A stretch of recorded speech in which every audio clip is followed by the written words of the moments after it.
Bonjour, bienvenue sur le plateau de Côté Court. Nous sommes des élèves du lycée Léonard de Vinci en option cinéma. Nous sommes à la 45e édition du festival de court-métrage de Clermont-Ferrand et aujourd'hui nous accueillons la réalisatrice du court-métrage Les Dents du Bonheur, Joséphine Darcy Hopkins. Bonjour. Bonjour. Bonjour. Alors Les Dents du Bonheur, ça raconte l'histoire d'une mère célibataire et esthéticienne qui se rend chez des clientes avec sa fille. On peut dire que l'histoire va tourner un petit peu au drame. Justement par rapport à ça, pourquoi vous avez fait le choix d'intégrer de la violence dans le monde de l'enfance ? Parce que je pense que le sujet en lui-même est violent et du coup je voulais qu'on le ressente un peu de manière sensorielle en utilisant du coup le point de vue d'enfant pour souligner l'absurdité un peu de ces injustices-là, quoi. D'accord.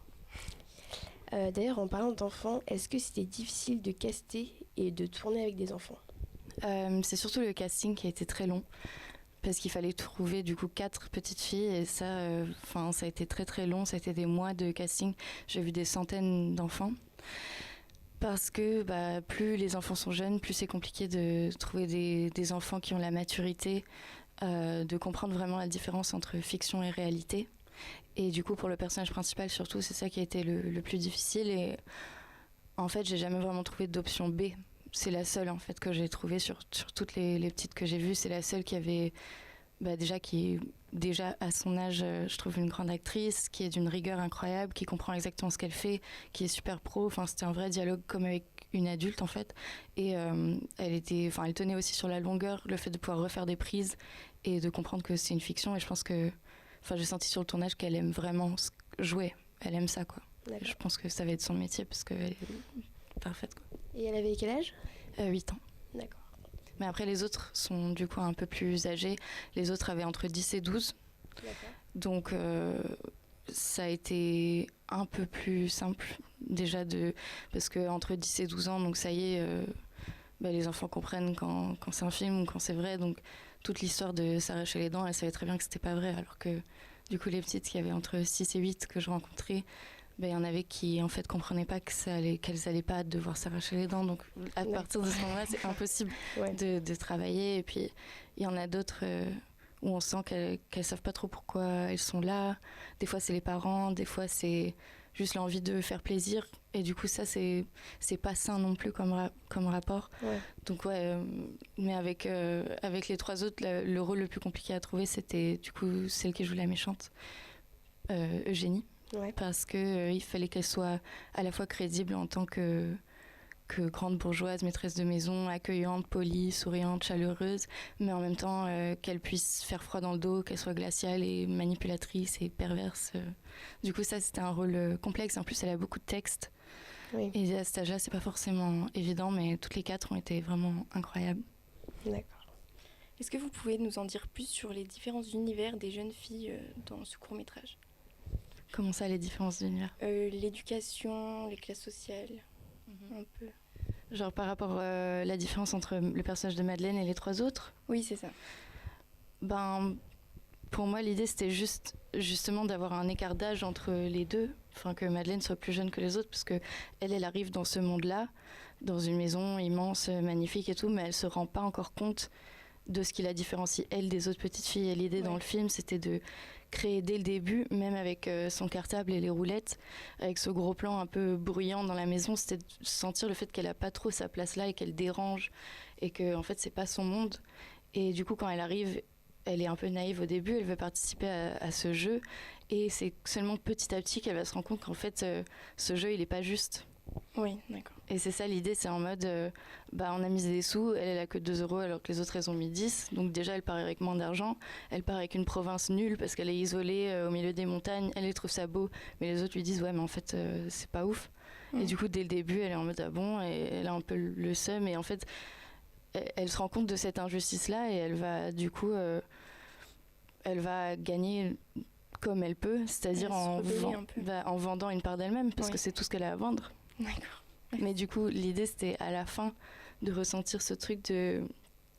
Donc elle a finalement gagné, elle a ce gâteau, mais au final, quand elle le mange, ça se mélange au goût du sang.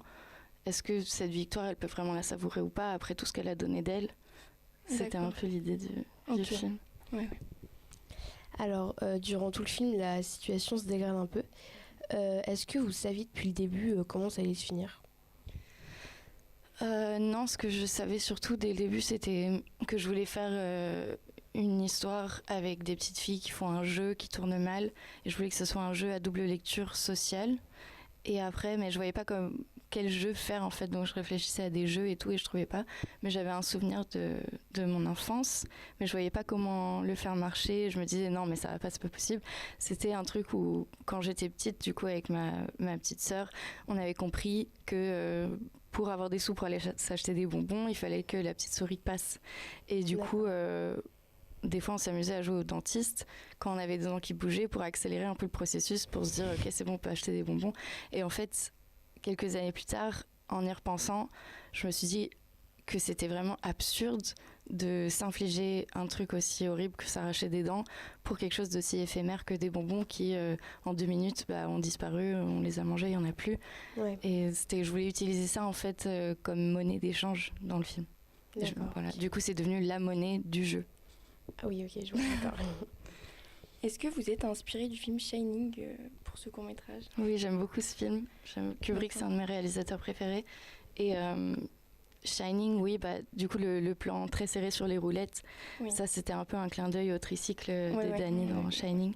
Et aussi, cette moquette dans le film, c'était un des premiers éléments visuels que j'avais déjà au moment d'écrire le scénario, même avant d'avoir fini le scénar. J'avais envie d'une sorte de moquette, un peu comme un hôtel anglais, un peu hypnotique, presque géométrique. Et ça, c'était grandement inspiré par Shining, parce que j'aime beaucoup l'esthétique des films de Kubrick. Comme la colorimétrie, etc. La lumière tamisée un peu. Ouais, peut-être. Ouais, c'est vrai.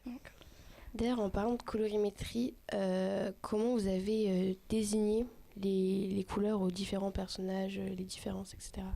Par rapport aux costumes des filles et des grandes bourgeoises, du coup, on voulait qu'elles soient plutôt habillées de manière unie.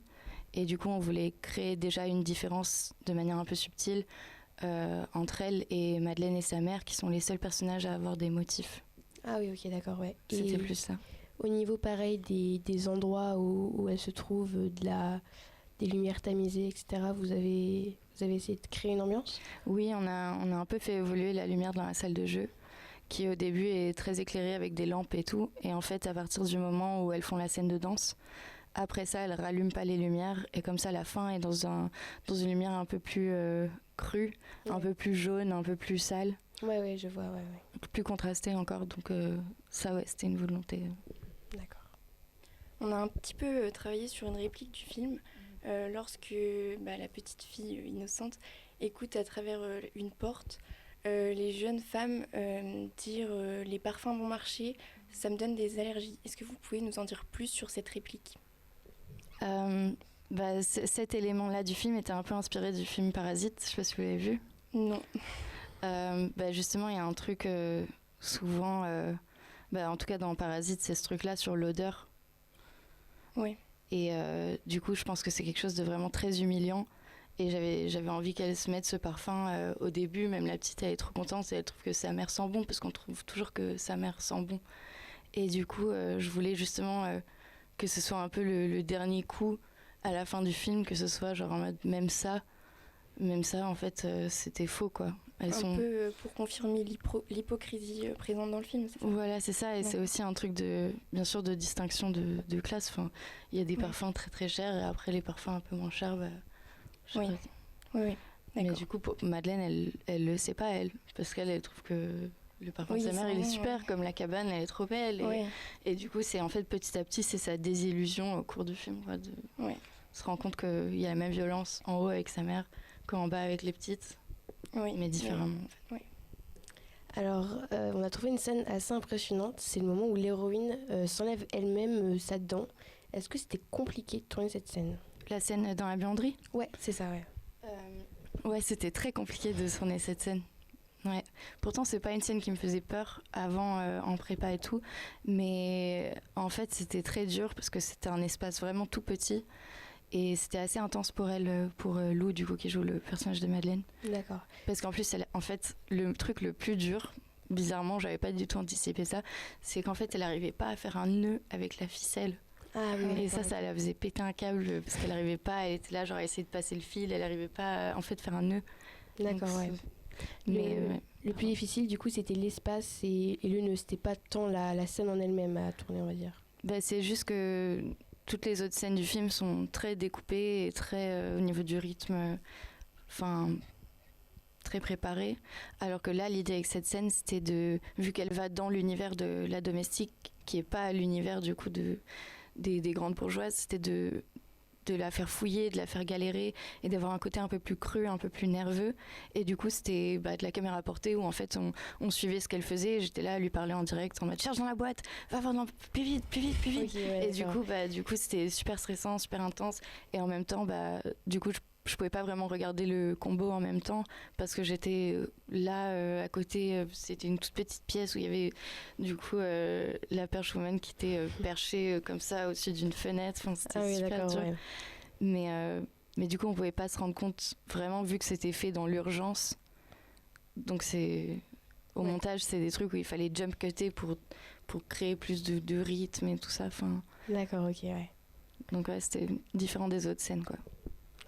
Est-ce qu'on pourrait dire que le personnage principal, du coup Madeleine, a laissé son manque de confiance en elle derrière elle après avoir subi des scènes de violence ?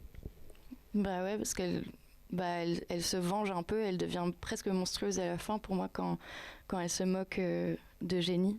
Oui. Quand elle est là, elle a nargué en fait.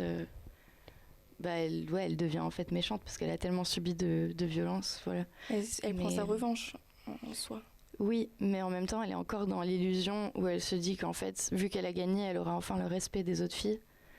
Alors qu'en fait, à la fin, quand elle vient et qu'elle veut juste s'asseoir et regarder la télé avec elle, là, en fait, on lui dit non, tu dégages. Enfin, oui, elle snob un peu. Ouais, c'est ça. Madeleine, d'accord.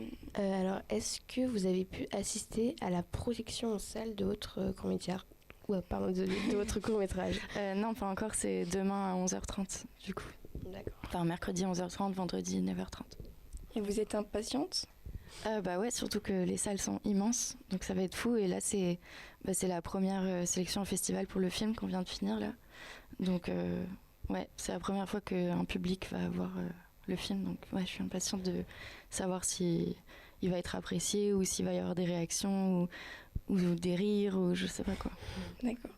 Et est-ce qu'on peut dire que Madeleine retrouve un peu son innocence dans la dernière scène du film lorsqu'elle a enfin le gâteau qu'elle veut depuis la moitié du film, on peut dire À la fin, je voulais qu'elle soit un peu blasée.